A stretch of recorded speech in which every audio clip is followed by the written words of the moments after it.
soo dhawaada meel walba joogtaan maanta taariikhdan waxaa kusoo qaadan doona halgamaaga caanka ah Axmed Gurey fadlan haddaad nagu cusub tahay subscribe sar channelkeena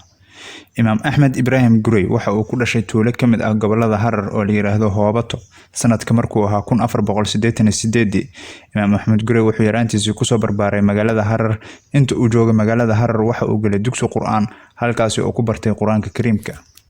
Axmed Gurey muddada uu joogay magaalada Harar waxa uu ahaa wiil aad u yar hase yeeshee waxa la sheegay in uu ahaa wiil aad u firfircoon ee ka muuqatay ragnimo iyo geesinimo dheeraad ah Axmed Gurey si wali asigoona qaangaarin ayuu aabihiis dhintay dabadeedna waxay hooyadiis u soo qaaday magaalada Seylac wuxuuna halkaas ka sii watay barashada Qur'aanka Kariimka iyo diinta Islaamka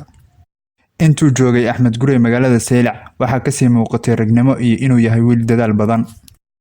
markii uu weynaaday waxa ka muuqatay heebada iyo ursanaanta iyo inuu leeyahay fikrad dagaal xeeladna ku saabsan nidaaminta iyo ururinta ciidanka dagaalka Axmed Gurey wuxuu ciidan aan badnayn ku ururiyay magaalada Seylac kadibna waxa uu soo guuray gobolka Awdal halkaasi oo dawlad xoog leh ka sameysneed waxa uu sii watay ururinta ciidamada muddo gaaban waxa uu isu keenay ciidan Soomaaliyeed oo xoog leh Axmed Gurey markuu ururinayay ciidamada wuxuu la socday in boqorka Xabashada heshiis la galay boqorkii Boortaqiiska si Boortaqiisku gacan uga siiso boqorka Xabashada si loo baabi'in lahaa dadweynaha Islaamka ah ee ku sugan geeska Afrika sidaa daraadeed waxa dhinaca kale kaalmo weydiistay dawladda Islaamka ahayd ee Turkiga dawladda Islaamka Turkiga waxay ka ballan qaaday in Axmed Gurey iyo dawladdiisa gacan weyn u fidinayso hase yeeshee kaalmadaasi uma dhigmeen kaalmada uu Boortaqiiska siinayay Xabashada Axmed Gurey dagaaladiisa ugu horeeyay waxa uu bilaabay sanadka markuu ahaa 1521 hase yeeshee muddo 7 sano ah dagaalada dhexmaray Axmed Gurey iyo Xabashida ma ay ahayn kuwa weyn waxaase jirtay goob kasta iyo guusha ay raaci jirtay Axmed Gurey dagaaladii ugu waaweynaa ee dhexmaray Axmed Gurey iyo Xabashida waxa ay bilowdeen 1528 waxa ay ka bilowdeen magaalada Harar waxa uu go'aansaday Axmed Gurey inuu Xabashida daris fiican siiyo markaana ay nabadgeliyaan Soomaalida darteed Axmed Gurey waxa uu afka saaray u kictimay gobolada Xabashada lahayd oo ay kamid ahaayeen Sidaamo iyo Baali waxa uu qabsaday labadaasi gobol dib la'aan isagoo ku faafiyay xeerka Soomaalida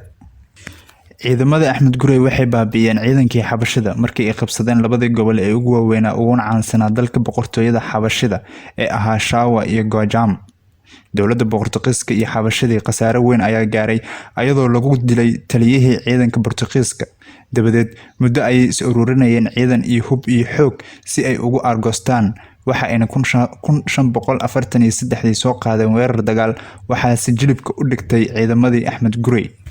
nasiib darro ciidamadii Axmed Gurey uma aysan suurin galin in ay jabiyaan ciidamada Boortaqiiska iyo Xabashida waxaana halkaasi lagu dhaawacay Imaam Axmed Gurey dhaawacaasi ugu dambeyntii uu dhintay isla sanadkii 1543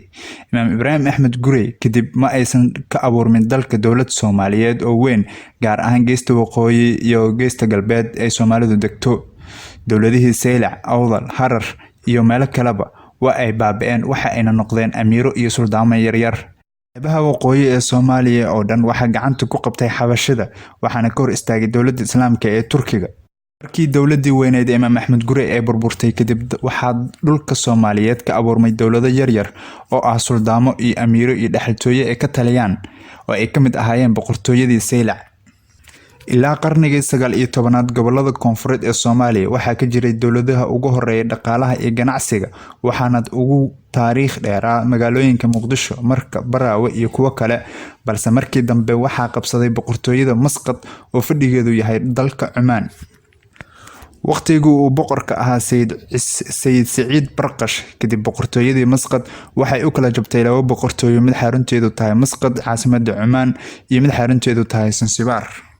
waxayna magaalooyinka Soomaalida ka mid noqdeen boqortooyadii Zanzibar waxaana magaalooyinkaasi xukumi jiray nin waali ahaa ee u soo magacaawday boqortooyadii Zanzibar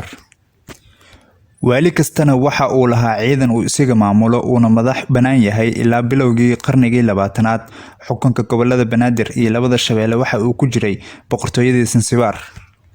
gobolka bari ee dhulka Soomaalida waxa qarnigii 19aad ka soo baxay laba boqortooyo oo aan aad u xoog badnayn oo ay boqorro ka ahaayeen boqor Cali Yuusuf iyo boqor Cismaan Maxamuud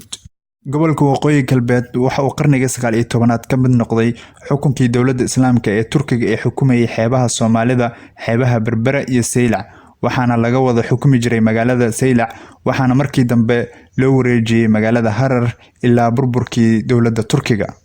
taariikhdii koobneed ee nagu hadlaynay Axmed Gurey waa anaga inta fadlan haddaad nagu cusub tahay channelka subscribe saar.